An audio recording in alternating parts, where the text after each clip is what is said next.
haver várias câmaras.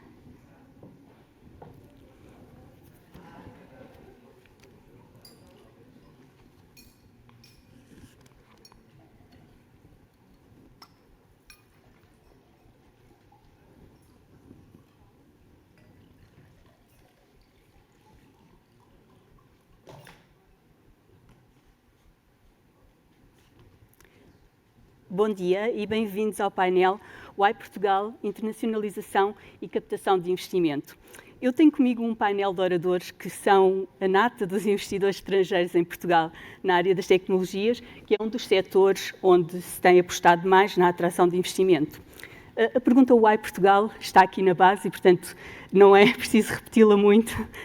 Vai estar na base também de todas as questões que eu vos vou colocar. E porquê Portugal?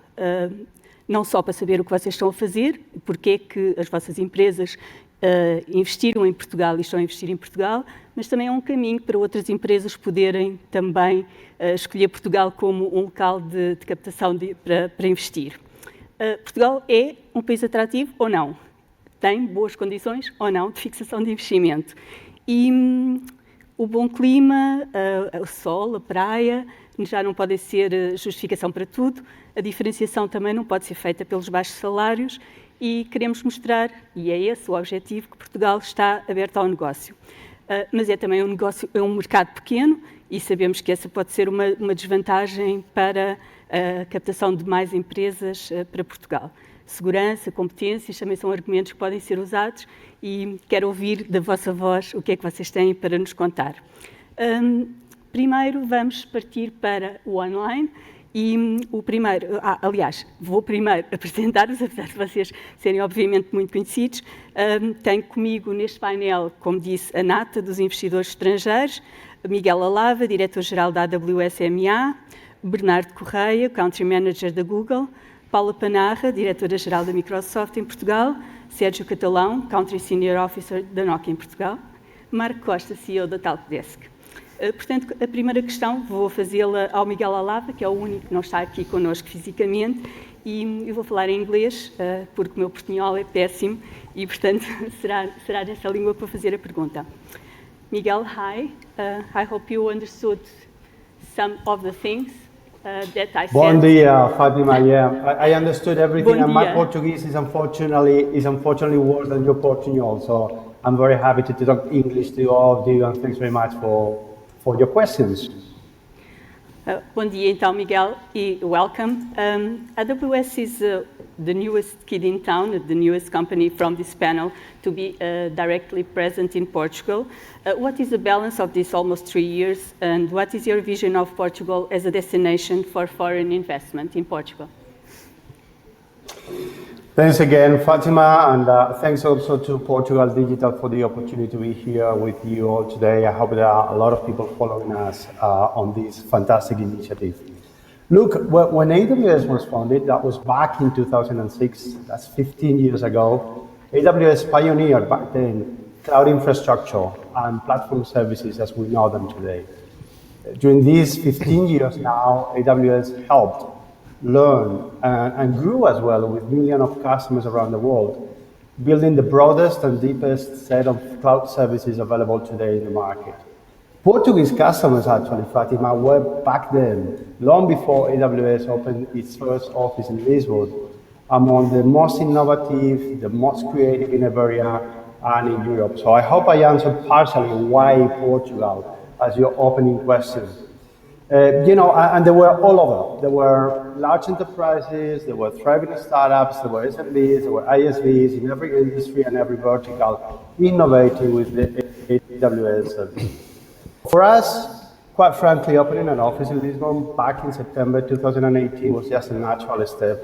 It was a response to our customers and partner needs, and also a response to the feedback we received at that point in time. And since then, we built a local team that is in constant growth, and I've heard a lot about comments on Portuguese talent and the quality of Portuguese engineers and people over there. And that's the reason we have been able to scale the team as fast as we did.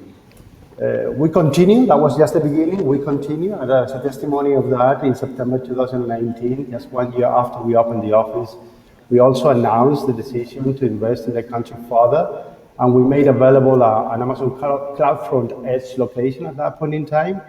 And then in December 2020, we actually were fortunate enough to sign with the government of Portugal a memorandum of understanding to actually power digital transformation in the country with a motto that I love, Mais Digital, right? Let's push it, let's have more digital all over. Going back to your question, Fatima, the balance for us, it couldn't be better, right? It couldn't be more positive. The welcoming we received from our customer, for the ecosystem, from the partners, from the government, I think we are a living example on how attractive Portugal is as a target for international investment. I talked about the quality of the Portuguese technology professional, but it's also, how Portuguese customers, and we have a good example over there, how they are actually innovating and how they are disrupting value chains, how they are disruptive with new solutions, the economy right now, and creating value for all over the society and the economy in Portugal. Thank you so much, a lot of Miguel. it is technology, but not all of it. I wanted to touch just very quickly about people and services. And I think it's important to mention that, right? I think we need to keep investing on people, we need to keep investing in processes, and also investing on how this could be possible. Back to you, Thank you so much, Miguel. Thank you. We will be back to you to talk about the MOU. That's very important, and I want to understand better what are you investing on and what is this commitment with the Portuguese government. Now I will pass by to Bernardo. There is, as I said, the country manager for Portugal for Google, but I will speak in Portuguese now. Sorry. Isto é difícil pensar em português, pensar em inglês e fazer estas mudanças todas. Bernardo, a pergunta vai ser um bocadinho mais pessoal, mas na verdade também é um bocadinho isto. Quando o Bernardo faz o pitch na Google para justificar os investimentos em Portugal, o que é que o Bernardo vende? E como é que o faz, como é que consegue que a Google olhe para Portugal, para este cantinho à beira-mar plantado como um local propício para investimento? Obrigado, Fátima, antes de mais nada pelo convite para estar aqui e pela pergunta. É de facto uma grande parte daquilo que eu faço internamente é comunicar porque é que Portugal é um país excelente para investir, especialmente para uma multinacional como a nossa. Eu uso essencialmente quatro argumentos. O primeiro, isto já foi falado muito hoje de manhã, eu estava a assistir até ao vídeo que foi apresentado hoje de manhã, Portugal como ponte para o mundo. O segundo tem a ver com a própria atitude tech-friendly do governo português. O terceiro tem a ver com o ecossistema de startups e de tecnologia que existe aqui em Portugal e quarto com o talento. Acho que já começando pelo facto de Portugal ser uma ponte para o mundo, acho que é subejamente conhecido que esta é a primeira revolução económica da história da humanidade em Portugal não está em desvantagem competitiva. Aliás, é a primeira vez que nós podemos olhar para um mapa e dizer, ok, Portugal tem as coisas certas para ser bem sucedido com esta revolução de tecnologia que está a acontecer até agora. E um excelente exemplo é não só os investimentos que acabaram de ser anunciados, os data centers de Sines 4.0, etc., mas, por exemplo, os nossos próprios investimentos em cabos subaquáticos. Vamos lançar um cabo subaquático para ligar Portugal à África, neste caso ligando a Europa à África através de Portugal. É mais uma vez um exemplo de como a posição geográfica de Portugal nesta revolução industrial passa a ser uma vantagem competitiva e não uma desvantagem. A segunda coisa que acho que vale a pena falar também é o facto de estarmos aqui, e o facto do governo português ter esta atitude pro-tech, pro-digital e ter uma agenda declarada de avanço e digitalização do país, acho que é algo extremamente inovador. É muito raro vermos outros países a fazer isto e o próprio governo português mostra e acolhe de braços abertos este tipo de investimentos e todas as instituições do governo português têm sido absolutamente extraordinárias nas interações que temos tido. A terceira, que tem mais a ver com o próprio ecossistema de startups e tecnologia. Acho que é inacreditável aquilo que está a acontecer em Portugal. A Talkdesk é um excelente exemplo, mas existem tantos outros e vê-se uma energia inacreditável. Tive 11 anos fora de Portugal, a morar em Inglaterra, portanto, se quiser podemos mudar para inglês, não tem problema nenhum, mas quando voltei a Portugal, em 2016, aquilo que encontrei era um país completamente diferente. E dessa energia é algo que nós não só usamos para justificar os investimentos em Portugal, mas também tentamos impelir do nosso próprio lado. Temos programas como o Google Startup School, que acabámos de lançar, ou o acelerador de startups que lançámos com a Indico Capital Partners. E por último, a questão do talento. Não só o talento, a qualidade do talento que sai das universidades, que é bom, devia ser mais, mas devia ser mais em quantidade, não em qualidade. Mas também a parte da atração de talento internacional. Esta última parte é muito importante, para criar centros com escala, que possam ter impacto a nível internacional e escala global. O facto de Portugal ter aquelas coisas todas fantásticas, do tempo, a qualidade de vida, etc., conta muito, mas também o facto de ser um país acolhedor e que recebe as pessoas de braços abertos. Portanto, entre estes quatro fatores, normalmente, dependendo do interlocutor, escolho aquela que me dá mais jeito para justificar. Ou os 4 em conjunto. Ou os 4 em conjunto, se for uma conversa mais difícil. É sempre bom ouvir falar bem de Portugal e agradeço imenso. Paula, pergunta. A Microsoft tem já 30 anos de investimento de presença em Portugal e tem conseguido também destacar-se entre as subsidiárias internacionais, atrair investimento. Nos últimos tempos, criou um centro de Customer Experience que tem crescido também bastante, a trabalhar a partir de Lisboa para o mundo. E também lhe pergunto a mesma coisa, não sei se tem quatro argumentos, mais ou menos, para justificar o investimento em Portugal e esta manutenção de investimento. Olha, antes de mais, bom dia a todos e obrigada pelo convite. De facto, os fatores, enfim, o Miguel já mencionou, o Bernardo também, naquilo que são muitos das âncoras para, de facto, tornar Portugal, nesta área da tecnologia, um excelente país para investir. Nós realmente já estamos há mais tempo em Portugal e isso significa que o nosso investimento, para além da nossa enfim, estrutura direta, e hoje em dia somos 1.200 pessoas a trabalhar na Microsoft aqui em Portugal, também no ecossistema de parceiros que criamos e, portanto, na verdade, num investimento na cadeia de valor para o país. Hoje em dia são já cerca de 3.000 parceiros em Portugal e, portanto, 3.000 empresas que de alguma forma trabalham em cima da nossa tecnologia para servir o país, mas também para se internacionalizar. E eu acho que aí era onde eu também queria pôr a nota, com certeza o talento, sem dúvida, a capacidade que tivemos de, nos últimos anos, melhorar consideravelmente aquilo que é o nosso talento, quer na área de engenharia, quer na área de gestão, mas também na captação de talento. E, portanto, ia talvez ancorar aí outro dos fatores. Nós hoje temos em Portugal 25 nacionalidades diferentes a trabalhar na Microsoft em Portugal.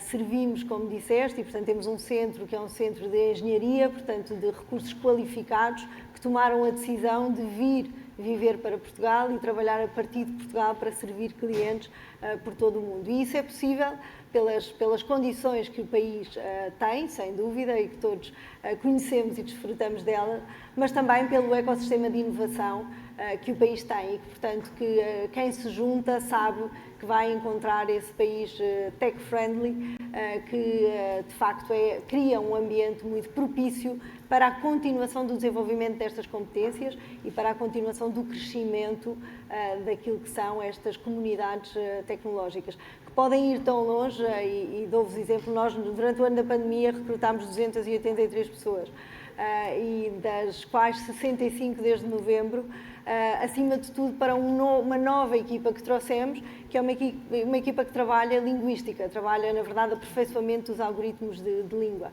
o que significa que são todos nativos de 16 línguas e dialetos distintos e, portanto, pessoas que fomos desafiar um pouco por todo o mundo para virem para aqui ajudar-nos a criar, a desenvolver tecnologia de Portugal para o mundo. Este é o momento, este é um excelente país para investir e nós continuaremos a defender mais investimentos para trazer para Portugal. Obrigada, é muito interessante esse Centro de Desenvolvimento Linguístico. Eu estou pessoalmente e jornalisticamente muito interessada em saber mais sobre eles, até porque o desenvolvimento da língua e a forma como a língua vai impactar tudo aquilo que é o desenvolvimento tecnológico é muito relevante. Sérgio Catalão, da Nokia. A Nokia tem também um volume de 2.000 colaboradores em Portugal, penso que não estou enganada nos números, provavelmente se calhar até já cresceu, um centro de engenharia de grande dimensão e vai agora também criar um centro de serviços partilhados com mais de 300 pessoas.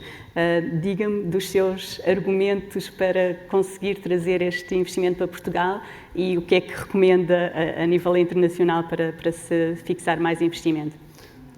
Desde já, bom dia e muito obrigado pelo convite de estar aqui hoje convosco.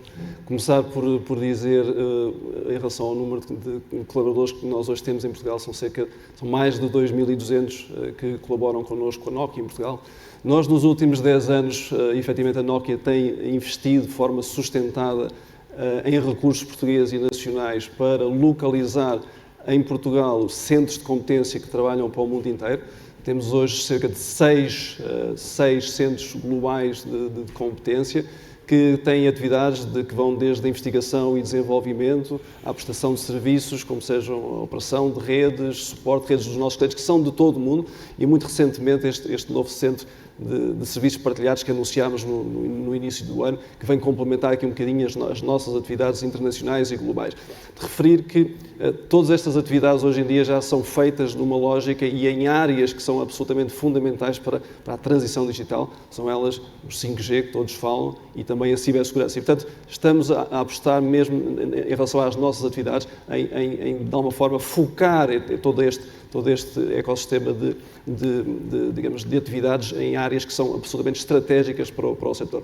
Só uma referência em relação, a partir destes centros que nós temos hoje aqui em Portugal, nós temos nos últimos 10 anos exportações acumuladas em investigação e desenvolvimento de 300 milhões de euros, isto para dar, de alguma forma, um contexto àquilo que é o valor acrescentado das nossas operações aqui em Portugal. E, portanto, é com muito orgulho que a Nokia Portugal tem impacto na Nokia de uma forma global e, portanto, também na indústria e no setor. Em relação à sua pergunta, Fátima, o porquê, e aqui devo acrescentar que todas estas decisões de investimento, tal como os meus colegas provavelmente é a mesma coisa, são feitos em grande concorrência, em grande competitividade com países da Europa e não só da Europa. E, portanto, acho que isto é também algo que deve também ser tido em conta, porque nós não estamos sozinhos, nós temos que concorrer e temos que ser competitivos como país. Mas gostaria de destacar 3 razões pelas quais de alguma forma estes centros foram decididos aqui para Portugal.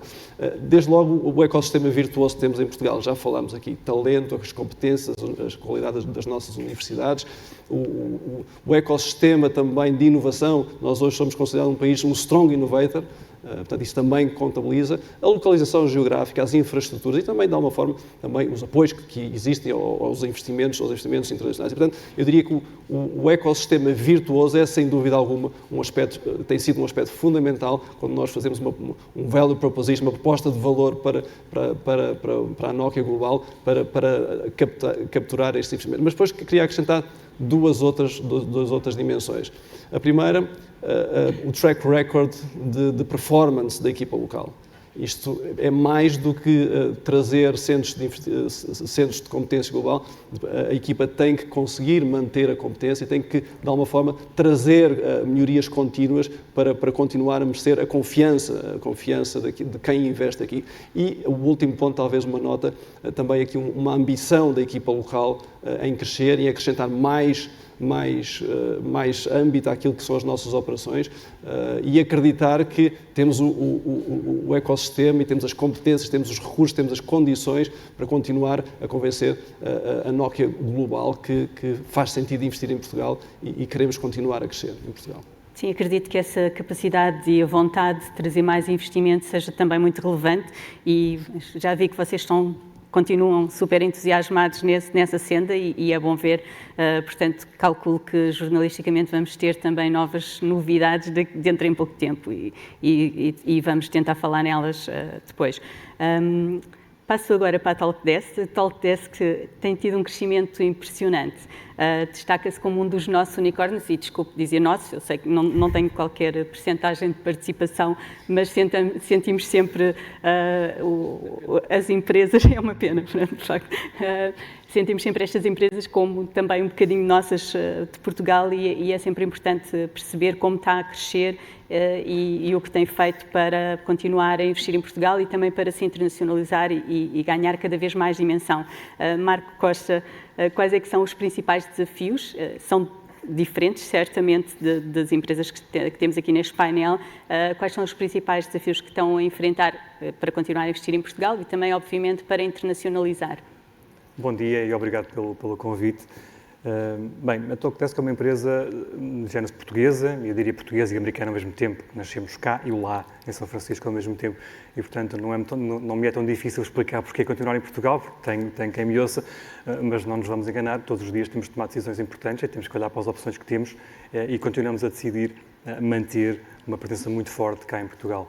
Se calhar dizer o que é que a Talkdesk faz. A nossa missão é ajudar todas as empresas do mundo a melhorar o seu serviço ao cliente, o que é um tema que está cada vez mais na agenda das grandes empresas. O Covid, inclusive, acelerou isso mesmo, porque hoje temos mais dificuldade em ter um contacto presencial e, portanto, os canais digitais são cada vez mais a fonte de apoio ao cliente e é aí onde nós entramos. Portanto, é um espaço que está muito quente, é uma área em que há cada vez mais investimento também, nova concorrência, novos concorrentes a entrar neste espaço e, portanto, nós temos que, se queremos ser os líderes mundiais da experiência ao cliente, temos que continuar a investir, temos que continuar a crescer o nosso produto. E a Talkdesk decidiu, já há algum tempo atrás, crescer e desenvolver o produto a partir de Portugal. Portanto, de Portugal para o mundo, se assim o quiser. Não há muito tempo, há 4 anos atrás, tínhamos 50 pessoas em Portugal, neste momento temos 1.200. O ano passado, durante o ano da pandemia, contratámos cerca de 500 pessoas. Este ano já contratámos, não quero enganar, cerca de 200 e até ao final do ano chegaremos aos 1.500, 1.600 pessoas em Portugal. Porquê é que o fazemos aqui? Bem, primeiro, as pessoas que encontramos são de facto fantásticas. Temos talento, temos capacidade de engenharia, temos capacidade de fazer software, que eu diria igual ou melhor em qualquer outra parte do mundo. E depois, quando chegamos ao mercado e não temos o talento que precisamos, que às vezes acontece, a Paula falou da área da voz. Bem, nós estamos no serviço ao cliente, a voz é uma área muito crítica e com o aparecimento dos agentes virtuais, das máquinas que falam, bem, tudo isso coloca uma necessidade ainda maior de investir nessas áreas. Bem, não havia talento no mercado, não encontramos pessoas, fomos fazer parcerias com as universidades para o conseguir formar e tivemos as portas abertas também em todo o lado onde fomos e as universidades ajudaram-nos, fizeram academias connosco e muito rapidamente montámos esses programas e formámos dezenas e dezenas de pessoas nestas áreas. E essa capacidade, essa agilidade que nós encontramos no mercado e a vontade que as pessoas têm de continuar a aprender, que nos faz continuar a manter cá. Há depois uma componente também de trazer talento. Nós tomamos a decisão tínhamos escritórios em Lisboa, no Porto, fomos para Coimbra há 2 anos atrás, crescemos muito rápido, mas quando olhámos para os números vimos que cerca de metade das pessoas vieram de fora para Coimbra, que é uma coisa que estar em Portugal nós não fazemos muito, mas trouxemos pessoas da Ucrânia, da Inglaterra, da Austrália, de um pouco de todo o lado, para uma cidade que para nós podia não ser a primeira escolha. Eu sou de Coimbra, portanto estou à vontade. E a verdade é que conseguimos atrair talento para Portugal. E conseguimos atrair muito talento para Portugal. Porquê é que vêm? Primeiro, gostam do desafio. Têm que gostar do que vêm fazer. Gostam da empresa, gostam de saber que estão a fazer um produto que é para o mundo, e uma empresa tem a ambição de ser a líder mundial do seu espaço, gostam do desafio. Depois percebem que em Portugal conseguem ter boa qualidade de vida. De facto, temos o tempo. Isso faz diferença. Para quem não tem isso, sente falta. Nós, provavelmente, take it for granted, mas a verdade é que faz diferença. E depois tudo isto combinado com a segurança que o país tem, com a tolerância que nós temos, com a capacidade que temos de integrar pessoas, faz com que Portugal continue a ser um sítio muito interessante para o desenvolvimento da carreira destas pessoas. Depois compete-nos a nós garantir que os atraímos, que lhe damos desafios interessantes para que eles se mantenham connosco aqui em Portugal. Portanto, a Talkdesk tem hoje cerca de 95% da nossa capacidade de fazer produto instalada em Portugal. Não é só em Portugal, temos pessoas noutras áreas, quando não encontramos talento temos que diversificar, mas temos cá. Uma segunda componente tem a ver com a internacionalização. É óbvio que, estando em Portugal, usámos o escritório e a presença que cá tínhamos para fazer um bocadinho, para servir clientes. E, portanto, Portugal serviu como uma porta de entrada para a Europa. Hoje já representa cerca de 30% do volume de negócios da empresa. E agora, mais recentemente, também a partir de Portugal, estamos a fazer o crescimento noutros países. Só este trimestre abrimos 8 países novos. Abrimos o Brasil, a Austrália, a Singapura e mais 5 países na Europa. E, portanto, aqui estamos a usar também alguns dos recursos que temos aqui em Portugal para permitir fazer uma expansão internacional. Não me é muito difícil explicar porque é que continuamos cá, mas todos os dias temos que o fazer, porque os investidores perguntam, porque o board pergunta, mas temos conseguido fazer isso. Obrigada, e é excelente essa explicação. Acho que, para mim, vendia, portanto, continua. Eu continuava a investir se tivesse dinheiro, portanto, que não o tenho nesse sentido, mas é ótimo essa capacidade também de atrair talento, porque esse talento também contagia outro talento e deixa sementes e ajuda a criar um ecossistema também do talento nacional, ajuda a crescer. Uma das razões pela qual também estamos aqui é a assinatura dos acordos que foram feitos com o Governo, esses acordos de entendimento no âmbito do Programa de Transição Digital. A AWS é uma das empresas que fez, também assinou este MOU, e gostava de passar novamente ao Miguel para saber um pouco o que é que tem sido feito. Vou pedir que seja curto. Miguel, I will pass back to you. Now you can explain me about the MOU, but I will be asking you to be a little bit shorter in the answer because we don't have that much time to talk about it. I know the MOU is extensive, but can you please tell us a little bit about the commitment with the digital transition in Portugal? I will, yeah, and I'll be short. Look, first of all, I would like to thank the Minister of Economy, Pedro Zé Vieira, and the Secretary of State of Digital Transition, Andrea Aragao Azevedo, and their teams for the vision and the opportunity given to AWS to collaborate and contribute to the Portuguese government strategy. And we started collaborating with them back before the MOU was signed. We started collaborating when COVID-19 brutally changed the way we lived. And you know, the nature of cloud computing places us in a position where we had a role to play. Back to the MOU. Look, the MOU, Fatima, was laid out and structured in 3 key pillars: accelerate cloud skills education, aid Portuguese customers in the digital transformation, and also support the modernization of public administration services. So what are we doing about it? On the first point, we are providing Portuguese educational institutions access to educate and academy programs that provide free training and credits for students and teachers to acquire cloud skills. The goal in mind is to create the next generation of cloud builders in Portugal. We are contributing modestly to that, right? We are also working closely with the Upskill program, which we are founding partners, as probably you know. On the second pillar, digitalization of the Portuguese enterprises, we are supporting the thriving Portuguese startup community. It's a reference in Europe and it's growing, right? Through the AWS Activate program, and we provide, we plan to help 1,000 Portuguese startups over the next 2 years, providing them lots of benefit, including credits, technical support, training, marketing support, and so on. And lastly, in terms of public administration, we are working with our customers and partners to create the right environment and new ideas to grow and develop further, creating the right ecosystem for public administration and also for customers and startups, right?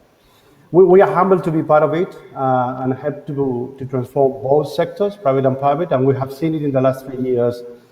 Not only partners being transformed, but also a new ecosystem, new digital and new economy that is being created with born in the cloud of partners. As a matter of fact, our systems, so Toldes, Marco is there, are really good examples of Portuguese tech companies being globally important in the technological ecosystem.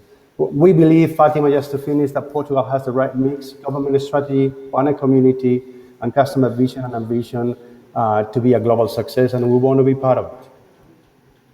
Great. Thank you so much. I know it's not fair to ask you to summarize this in such a short answer, but thank you so much for being here and thank you for your answer.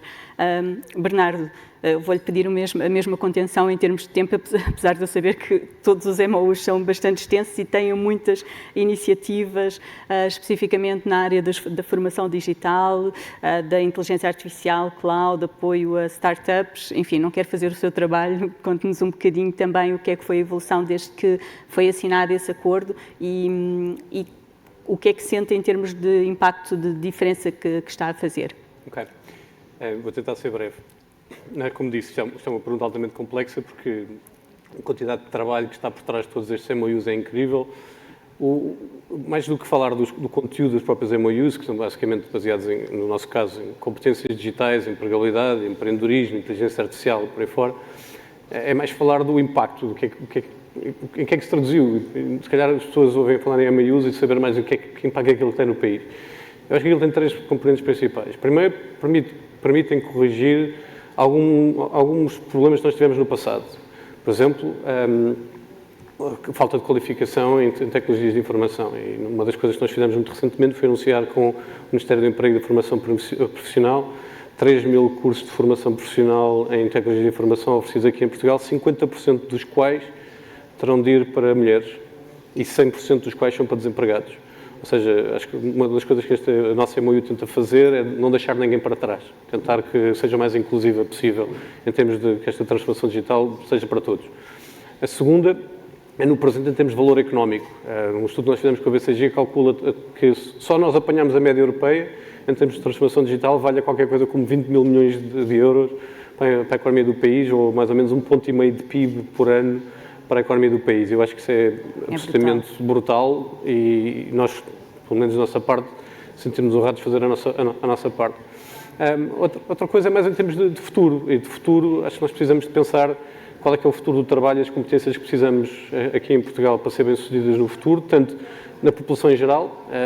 O Sr. Ministro falou no seu discurso que existe uma grande porcentagem de pessoas que não têm skills básicos de competências digitais, que em Portugal qualquer coisa como 27% das pessoas ainda não têm competências digitais, mais de 40% das PMEs não têm uma presença na internet.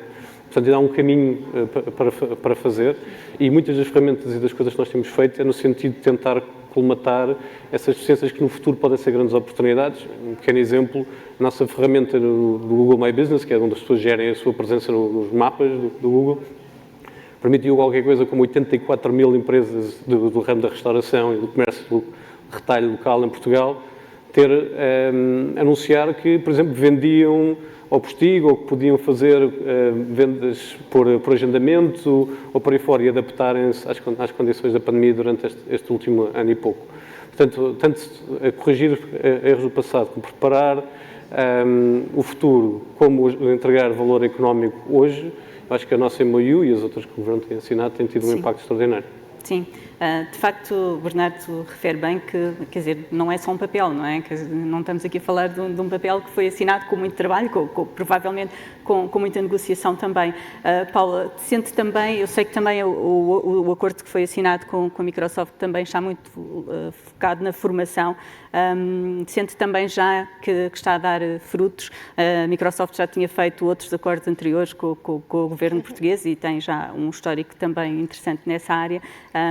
Qual é que é o balanço que faz? Sente que já se superaram expectativas? O que é que são os próximos passos? Fátima, nós de facto ancorámos o nosso Ativar Portugal, é o mote que lhe demos, nas 3 grandes pilares da agenda também da transição digital do Governo, portanto, pessoas, empresas e Estado. Destacaria talvez até, pelo tempo que temos disponível, por um lado, formação e empregabilidade, porque acreditamos que neste momento é o nosso contributo mais urgente, se quiseres, para aquilo que é a recuperação económica do país, e depois destacaria talvez a inovação, uma vez mais, naquilo que podemos ser de Portugal para o mundo no futuro. Em termos de formação e empregabilidade, nós lançámos um programa também de competências digital muito abrangente, portanto, não só competências tecnológicas, mas aqui utilizando as nossas propriedades de LinkedIn, permitiu-nos ir buscar e disponibilizar gratuitamente muitas formações de soft skills para empresas empregabilidade, gestão de projeto, vendas remotas, juntamente com as de tecnologia, no Microsoft Learn, e que, portanto, podem trazer as competências mais deep tecnológicas ou até mesmo as de programação e código com o GitHub Learn. Portanto, na verdade, conjugámos uma série de propriedades, disponibilizámos essas formações gratuitas e, sem dúvida, que excedeu as nossas expectativas. De setembro até agora houve 190 mil portugueses que fizeram essas formações nas mais variadas vertentes. Disponibilizámos uma série de certificações gratuitas e permite-me só focar esse tema aqui, porque eu acho que nós em Portugal ainda não valorizamos, as pessoas ainda não valorizam tanto o valor que tem uma certificação que é reconhecida no mundo inteiro. Nós neste momento estamos a dar certificações gratuitas em tudo aquilo que são os fundamentals da tecnologia Microsoft, e é muito importante que as pessoas, para além de consumirem os conteúdos e da aprendizagem que façam o passo final, certifiquem, porque isso é algo que levam consigo no currículo aqui em Portugal ou em qualquer ponto do mundo. Portanto, queria só reforçar esse ponto. Depois, em termos de empregabilidade, o trabalho que estamos a desenvolver com o IEFP, não só através da nossa plataforma, o IEFP pôde passar toda a formação presencial para remota muito rapidamente no início da pandemia, mas disponibilizamos aos 260 mil inscritos no IEFP tecnologia gratuita. Para quê? Para fomentar cada vez mais que a população em geral ganhe de facto essas competências que nós sabemos que vão ser críticas na retoma económica. E depois, em termos de inovação, nós também temos um programa de startups, mas se calhar destacar aqui aquilo que nós acreditamos que pode ser o papel deste ecossistema de inovação e do nosso apoio ao ecossistema em levar inovação para as empresas portuguesas. E, portanto, fazer aqui um bocadinho a ponte, e esse tem sido o nosso trabalho, com vários hackathons, com o FinTech, com startups de sustentabilidade, por exemplo. Portanto, criar mais pontes entre aquilo que é o empreendedorismo, a nossa aposta na inovação das empresas do futuro, mas também aproveitar para modernizar as empresas portuguesas com estas capacidades de inovação. Em junho vamos abrir as candidaturas para um novo programa de startups. Deixo o desafio. Queremos 5 novas startups descentralizadas no país. Chamamos-lhe Highway for Next Unicorn, que vocês têm sido inspirador, vocês e muitos outros, para tantos empreendedores no país, mas aqui com o objetivo de descentralizar e, portanto, com um investimento de cerca de 1 milhão para apoiar o futuro da inovação no país. Excelente, excelente. Precisamos, de facto, dessa iniciativa e dessa energia para dinamizar o setor empresarial também. Obviamente, as competências digitais são muito importantes, porque se as pessoas não tiverem competências, também as empresas não conseguem avançar, mas é todo um círculo virtuoso que tem de ser desenvolvido. Sérgio, pergunto-lhe também, em relação ao acordo que foi assinado em fevereiro, portanto, é um dos mais recentes, já falámos no Centro de Serviços Partilhados, em que áreas é que estão a avançar também mais rapidamente e qual é que é ou quais é que são os elementos diferenciadores que a Nokia pode trazer?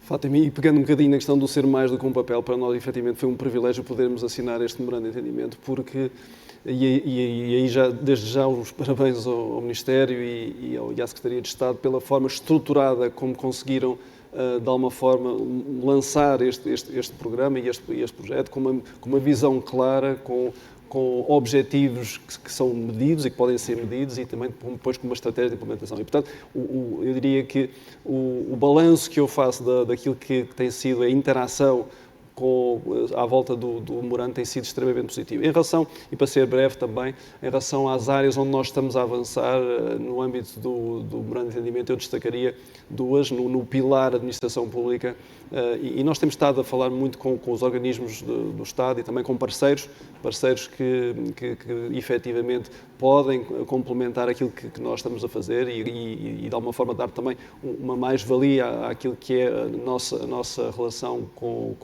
do ponto de vista tecnológico. Eu destacaria apenas na questão do Estado, nós estamos a avançar já com contribuições muito válidas para o tema da migração para a cloud, portanto, com contribuições já muito válidas com organismos do Estado e referi também no caso, na dimensão empresas, estamos muito ativos a trabalhar na rede de empreendedorismo dos DIHs em 2 áreas que são, como eu tenho referido, extremamente importantes para aquilo que é a transição digital. O 5G e a cibersegurança. E, portanto, de uma forma geral, um balanço extremamente positivo, é um privilégio poder fazer parte desta estrutura muito bem montada e bem pensada pelo Ministério e pela Secretaria de Estado, e depois estamos a avançar para já nestas duas áreas, a administração pública e as empresas. Muito obrigada. Obrigada por este balanço e pela rapidez também, porque já estamos aqui um bocadinho a lutar contra o tempo. Marco, não lhe vou perguntar do MOU, porque a Talkdesk não tem o MOU assinado com o Governo. Não sei se está em preparação ou não, também não vou aqui tentar obter uma notícia de última hora.